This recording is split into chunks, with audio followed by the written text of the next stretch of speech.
నమస్కారం అండి. Group 1, group 2, VRO, VRA, SI, constables all competitive exam ప్రిపరేషన్కి స్వాగతం. ఈరోజు మనం ఈ తెలుగు కాంపిటేటివ్ ఎగ్జామ్స్ అనేటటువంటి మా ఛానల్లో సబ్స్క్రైబ్ చేసుకోవడం ద్వారా మేము పెట్టేటటువంటి లేటెస్ట్ అప్డేట్స్ అన్నీ కూడా మీ మెయిల్ ఐడికి వస్తాయి. మీరు సబ్స్క్రైబ్ చేసుకోవడం మట్టికి మర్చిపోకండి. ఈరోజు జాతీయ కాంగ్రెస్ వార్షిక సమావేశాలు అనే దాని గురించి మనం ఈ వీడియోలో మాట్లాడుకుందాము. అలాగైతే ఈ జాతీయ కాంగ్రెస్ వార్షిక సమావేశాలకు సంబంధించి కాంపిటేటివ్ ఎగ్జామ్స్లో బిట్లు ఏ విధంగా వస్తున్నాయంటే, ఏ కాంగ్రెస్ సమావేశానికి గాంధీజీ గారు బాధ్యత వహించారు, అయితే మహాత్మా గాంధీ గారు జాతీయ కాంగ్రెస్ వార్షిక సమావేశానికి అధ్యక్షునిగా ఉన్నప్పుడు ఎక్కడ జరిగింది, ఇవన్నీ కూడా ఏంటంటే ఈ జాతీయ కాంగ్రెస్ వార్షిక సమావేశాల గురించి మనల్ని అడుగుతున్నారనమాట. అందుకనే మీకు ఈ వీడియో చేయడం జరుగుతుంది. ఇప్పుడు దీంట్లో ఏంటంటే ఏ సంవత్సరంలో జరిగింది, ఏ ప్రదేశంలో జరిగింది, ఎవరు అధ్యక్షత వహించారు, ఓకే, ప్రాముఖ్యత ఏంటి అనే దాని గురించి మనం ఈ వీడియోలో మాట్లాడుకుందాము. ఇప్పుడు ఏంటంటే ఫస్ట్ ఆఫ్ ఆల్ మనకి 1885 ఈ 1885లో డబ్ల్యూసి బెనర్జీ గారు అధ్యక్షతంగా ఉన్నారు ఈ జాతీయ కాంగ్రెస్ వార్షిక సమావేశానికి. అలాగైతే ఇది మనకి ఎక్కడ జరిగిందంటే బొంబాయిలో జరిగింది. ఎక్కడ జరిగింది? బొంబాయిలో జరిగింది. దీని యొక్క ప్రాముఖ్యత ఏంటంటే 72 మంది ప్రతినిధులు హాజరయ్యారు. 75 మంది ప్రతినిధులు హాజరవడం అనేది జరిగింది. తర్వాత మనకి రెండోది వచ్చేసి 1886లో జరిగినటువంటి జాతీయ కాంగ్రెస్ వార్షిక సమావేశానికి ఎవరు అధ్యక్షత వహించారంటే దాదాబాయి నౌరోజీ గారు. ఓకే, దాదాబాయి నౌరోజీ గారి గురించి నేను ఈ వీడియోలో చెప్పట్లేదు, కానీ మీరు ఈయన గురించి చాలా వరకు నేర్చుకోవాలి. ఈయనకి సంబంధించి చాలా వరకు బిట్స్ అనేవి కాంపిటేటివ్ ఎగ్జామ్స్లో ఇవ్వడం జరుగుతుంది. అలాగైతే ఈయన ఎక్కడంటే కలకత్తా, ఏ ప్రదేశంలో జరిగిందంటే ఇది కలకత్తాలో జరిగింది. దీని యొక్క ప్రాముఖ్యత ఏంటంటే పెరిగిపోతున్నటువంటి భారత పేదరికంపై తీర్మానం. తర్వాత 1887లో ఓకే జరిగినటువంటి జాతీయ కాంగ్రెస్ వార్షిక సమావేశానికి అధ్యక్షుడిగా ఉన్నవారు ఎవరంటే బద్రుద్దీన్ త్యాబ్జీ.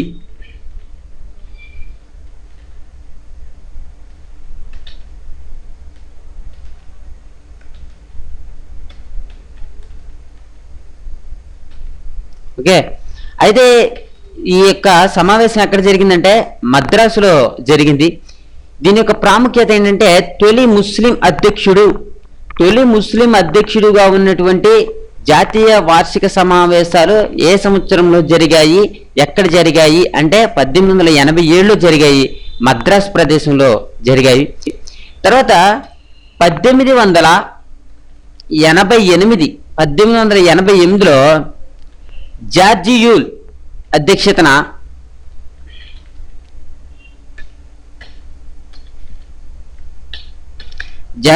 అధ్యక్షతన ఏంటంటే ఈ యొక్క జాతీయ కాంగ్రెస్ వార్షిక సమావేశం అనేది జరిగింది. ఇది ఏ ప్రదేశంలో జరిగిందంటే అలహాబాద్లో జరిగింది. అయితే ఏంటంటే దీని యొక్క ప్రాముఖ్యత ఏంటంటే తొలి ఆంగ్లేయుడు. తర్వాత 1891లో ఏం జరిగిందంటే అధ్యక్షుడు పి ఆనందాచార్యులు అధ్యక్షుడిగా ఎవరున్నారంటే 1891లో జరిగినటువంటి జాతీయ కాంగ్రెస్ వార్షిక సమావేశానికి పి ఆనందాచార్యులు ఉన్నారు. అయితే ప్రదేశం ఏంటంటే నాగ్పూర్లో జరిగింది. ఇది నాగ్పూర్లో జరిగింది. అయితే దీనికి ఇదేంటంటే తొలి తెలుగు వ్యక్తి పి ఆనందాచార్యులు జాతీయ కాంగ్రెస్ వార్షిక సమావేశానికి ఏ సంవత్సరంలో అధ్యక్షత వహించారు అని కనుక మనల్ని అడిగితే 1891లో అధ్యక్షత వహించారు. అధ్యక్షత వహించింది ఎక్కడంటే నాగ్పూర్లో ప్రదేశంగా మనం చెప్పుకోవచ్చు. తర్వాత చూసుకుంటే 1907 సంవత్సరంలో 1907 సంవత్సరంలో రాస్ బిహార్ ఘోష్, ఓకే,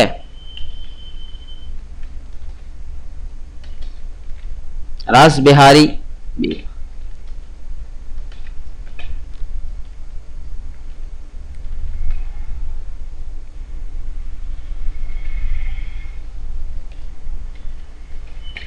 ఓకే. అయితే ఇక్కడ కొంచెం సాఫ్ట్వేర్, ఓకే, రాజ్ బిహార్ ఘోష్. ఇది ఎక్కడ జరిగిందంటే జరిగిన ప్రదేశం వచ్చేసి సూరత్లో జరిగింది. ఇక్కడ దీనికి ఉన్న ప్రాముఖ్యత ఏంటంటే అతివాదులు మితవాదులుగా విడిపోయారు. ఇది చాలా చాలా ఇంపార్టెంట్ అయింది. అతివాదులు మితవాదులుగా ఎక్కడ విడిపోయారు? ఏ జాతీయ కాంగ్రెస్ వార్షిక సమావేశంలో అతివాదులు మితవాదులుగా విడిపోయారు అంటే సూరత్లో జరిగినటువంటి జాతీయ కాంగ్రెస్ వార్షిక సమావేశాల్లో విడిపోవడం జరిగింది. ఎప్పుడు జరిగింది ఇది అంటే 1907లో జరిగింది. ఓకే, ఇది చాలా ఇంపార్టెంట్. తర్వాత మనకి 1908వ సంవత్సరంలో జరిగినటువంటి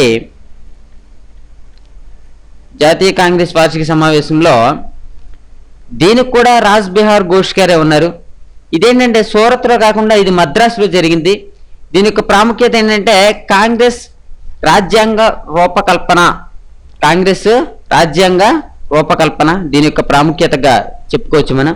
తర్వాత 1916లో జరిగినటువంటి వార్షిక సమావేశానికి అధ్యక్షతంగా చేసిన వారు ఎవరంటే ఏసి మజుందర్.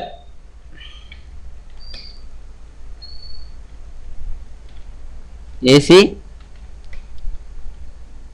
మజుందర్. దీనికి ఎక్కడ జరిగిందంటే ఈ సమావేశం లక్నోలో జరిగింది. ఈ సమావేశం అనేది లక్నోలో జరిగింది. మితవాదులు అతివాదులతో పాటు ముస్లిం లీగ్ కలిసిపోయారు. ఓకే, దీని యొక్క ప్రాముఖ్యతంగా మనం చెప్పుకోవచ్చు. తర్వాత 1917లో జరిగినటువంటి వార్షిక సమావేశంలో 1917లో జరిగినటువంటి వార్షిక సమావేశంలో ఎవరు అధ్యక్షత వహించారంటే అనిబిసెట్టి గారు, శ్రీమతి అనిబిసెట్టి గారు, అనిబిసెంట్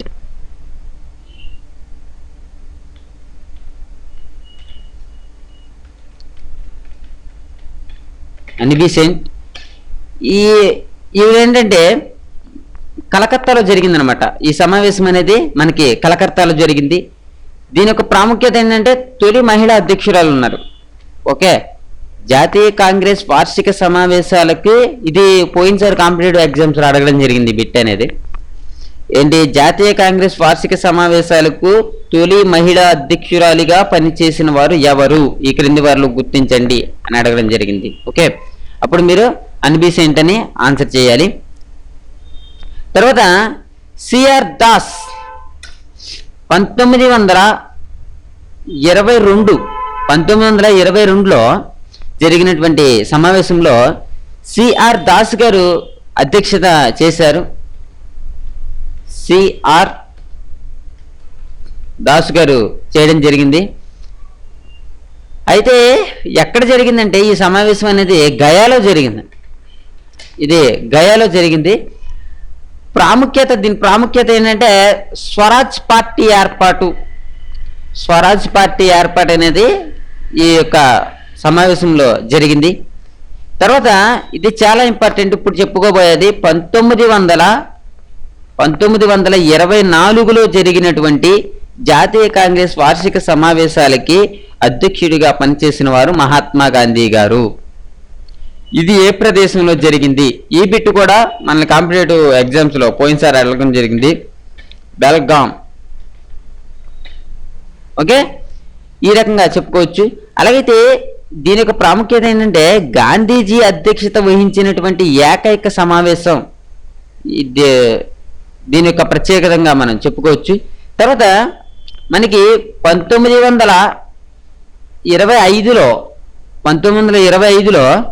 సరోజినీ నాయుడు ఈ జాతీయ కాంగ్రెస్ వార్షిక సమావేశానికి అధ్యక్షునిగా పనిచేశారు. ఇది మనకి ఎక్కడ జరిగిందంటే ఈ సమావేశం అనేది కాన్పూర్లో జరిగింది. ఈ సమావేశం అనేది మనకి కాన్పూర్లో జరిగింది. మొట్టమొదటి భారతీయ మహిళా ఐఎస్సి అధ్యక్షురాలు, మొట్టమొదటి భారతీయ మహిళా ఐఎస్సి అధ్యక్షురాలుగా మనం చెప్పుకోవచ్చు. తర్వాత మనకి 1927లో జరిగినటువంటి వార్షిక సమావేశాలకు అధ్యక్షత వహించింది ఎవరంటే ఎంఏ అన్సారీ గారు అధ్యక్షత వహించారు. దీనికి అన్సారీ గారు అధ్యక్షత వహించడం జరిగింది. ఈ జాతీయ కాంగ్రెస్ వార్షిక సమావేశం మనకి ఏ ప్రదేశంలో జరిగిందంటే మద్రాసులో జరిగింది. ఇది మనకి మద్రాసులో జరిగింది. తర్వాత ఏంటంటే ఈ సమావేశంలోనే స్వతంత్రమునకు తీర్మానం జరిగింది. ఓకే, ఇది కూడా చాలా ఇంపార్టెంట్ అయినటువంటి బిట్గా మనం చెప్పుకోవచ్చు అనమాట. స్వతంత్రమునకు తీర్మానం జరిగినటువంటి జాతీయ కాంగ్రెస్ వార్షిక సమావేశం ఏ సంవత్సరంలో జరిగింది అని మనం అడిగితే 1927లో జరిగింది. ఇది ఎక్కడ జరిగిందంటే మద్రాసులో జరిగింది అని మనం బాగా గుర్తుంచుకోవాలి. తర్వాత మోతీలాల్ నెహ్రూ గారు 1928 సంవత్సరంలో కలకత్తాలో జరిగినటువంటి జాతీయ కాంగ్రెస్ వార్షిక సమావేశానికి అధ్యక్షునిగా పనిచేశారు. అలాగైతే ఈయన ప్రాముఖ్యత ఏంటంటే తొలిసారి ఆల్ ఇండియా యూత్ కాంగ్రెస్ ఏర్పాటు అనేది జరిగింది. తర్వాత మనకి 1929 ఇది చాలా ఇంపార్టెంట్. ఈ 1929లో జరిగినటువంటి జాతీయ కాంగ్రెస్ వార్షిక సమావేశాలకి జవహర్లాల్ నెహ్రూ గారు అధ్యక్షునిగా ఉన్నారు. ఇది ఎక్కడ జరిగిందంటే మనకి లాహోర్లో జరిగింది. ఓకే, మళ్ళీ ఈ బిట్టు అడిగే అవకాశాలు ఉన్నాయన్నమాట. జవహర్లాల్ నెహ్రూ గారు జాతీయ కాంగ్రెస్ వార్షిక సమావేశానికి అధ్యక్షునిగా ఉన్నప్పుడు ఈ సమావేశాలు ఏ ప్రదేశంలో జరిగాయి అని కనుక మనల్ని అడిగితే లాహోర్లో జరిగాయని చెప్పొచ్చు. అలాగైతే ఈ 1929లో జరిగినటువంటి ఈ సమావేశం యొక్క ప్రాముఖ్యత ఏంటంటే పూర్ణ స్వరాజ్యకు డిమాండ్ అనేది జరిగింది. తర్వాత వల్లభాయ్ పటేల్ గారు జాతీయ కాంగ్రెస్ వార్షిక సమావేశానికి 1931లో జరిగిన దానికి అధ్యక్షునిగా ఉన్నారు. ఇది ఎక్కడ జరిగిందంటే మనకి కరాచీలో జరిగింది. దీని యొక్క ప్రాముఖ్యత ఏంటంటే ప్రాథమిక హక్కులు, విధులు మరియు ఆర్థిక అభివృద్ధి కార్యక్రమాల తీర్మానం జరిగింది. ప్రాథమిక హక్కులు, విధులు మరియు ఆర్థిక అభివృద్ధి కార్యక్రమాల తీర్మానం అనేది జరిగింది. తర్వాత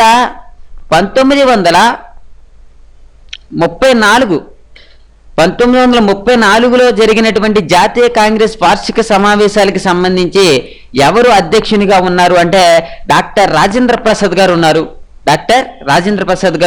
1934లో ఉన్నారు. ఇది ఎక్కడ జరిగిందంటే మనకి బొంబాయిలో జరిగింది. దీని యొక్క ప్రాముఖ్యత ఏంటంటే కాంగ్రెస్ సోషలిస్ట్ పార్టీ ఏర్పాటు ఇది కూడా ఇంపార్టెంటే. కాంగ్రెస్ సోషలిస్ట్ పార్టీ ఏర్పాటుకు జాతీయ కాంగ్రెస్ వార్షిక సమావేశానికి అధ్యక్షునిగా ఉన్నవారు ఎవరు అంటే రాజేంద్ర ప్రసాద్ గారు అని చెప్పాలి. ఎక్కడ జరిగిందంటే ఇది బొంబాయిలో జరిగింది. తర్వాత 1937లో జరిగినటువంటి జాతీయ కాంగ్రెస్ వార్షిక సమావేశానికి అధ్యక్షునిగా ఉన్నవారు ఎవరంటే జవహర్లాల్ నెహ్రూ గారు ఉన్నారన్నమాట. ఓకే, జవహర్లాల్ నెహ్రూ గారు ఉన్నారు. ఈ మనకి జవహర్లాల్ నెహ్రూ గారు ఉన్నటువంటిది ఎక్కడ జరిగిందంటే ఫైజ్పూర్లో జరిగింది. ఈ సమావేశం ఎక్కడ జరిగిందంటే ఫైజ్పూర్లో జరిగింది. దీని యొక్క ప్రాముఖ్యత ఏంటంటే వయోజన ఓటు హక్కు ద్వారా రాజ్యాంగ అసెంబ్లీకి డిమాండ్. ఈ సమావేశాలు తొలిసారి గ్రామంలో జరిగాయి. తొలిసారిగా గ్రామాల్లో జరిగింది ఏంటంటే ఈ సమావేశమే. ఫైజ్పూర్ సమావేశం. ఇక్కడ మనకి దీనికి అధ్యక్షునిగా ఉన్నవారు ఎవరంటే జవహర్లాల్ నెహ్రూ గారు ఉన్నారు. ఎప్పుడు జరిగిందంటే 1937లో జరిగింది. ఓకే, ఇది కూడా మనం ఇంపార్టెంట్గానే చెప్పుకోవచ్చు. తర్వాత మనకి సుభాష్ చంద్రబోస్ గారు ఉన్నారు. ఈ కాంగ్రెస్ వార్షిక సమావేశానికి అధ్యక్షునిగా సుభాష్ చంద్రబోస్ గారు ఇక్కడ మనకి ఎప్పుడంటే 1939లో జరిగినటువంటి సమావేశాలకు అధ్యక్షునిగా ఉన్నారు. ఇది ఎక్కడ జరిగిందంటే సుభాష్ చంద్రబోస్ గారు ఉన్నప్పుడు త్రిపురలో జరిగింది. ఎక్కడ జరిగిందంటే త్రిపురలో జరిగింది. దీని యొక్క ప్రాముఖ్యత ఏంటంటే బోస్ రాజీనామా చేశారు. బోస్ గారు రాజీనామా చేయడం అనేది జరిగింది. తర్వాత మనకి 1946, ఇంకా 1946 అంటే ఇంకా స్వాతంత్రానికి మనం దగ్గరకు వచ్చేసాం. ఆచార్య కృపాలాని గారు సమావేశాలకి అధ్యక్షునిగా ఉన్నారు. ఇది ఎక్కడ జరిగిందంటే మేరట్లో జరిగింది. మేరట్లో జరిగింది. ఈ మేరట్లో జరిగినటువంటి దీనికి ప్రాముఖ్యత ఏంటంటే స్వాతంత్ర్యం ఉద్యమ కాలంలో అధ్యక్షుడిగా పనిచేశారు. స్వాతంత్ర ఉద్యమ కాలంలో అధ్యక్షునిగా పనిచేశారనమాట. ఓకే, ఆచార్య కృపాలాని. తర్వాత మనకి 1948లో జరిగింది. 1948లో జరిగినటువంటి జాతీయ కాంగ్రెస్ వార్షిక సమావేశానికి అధ్యక్షునిగా పనిచేసిన వారు పట్టాభి సీతారామయ్య గారు. ఇంకా నేను రాస్తున్నాను.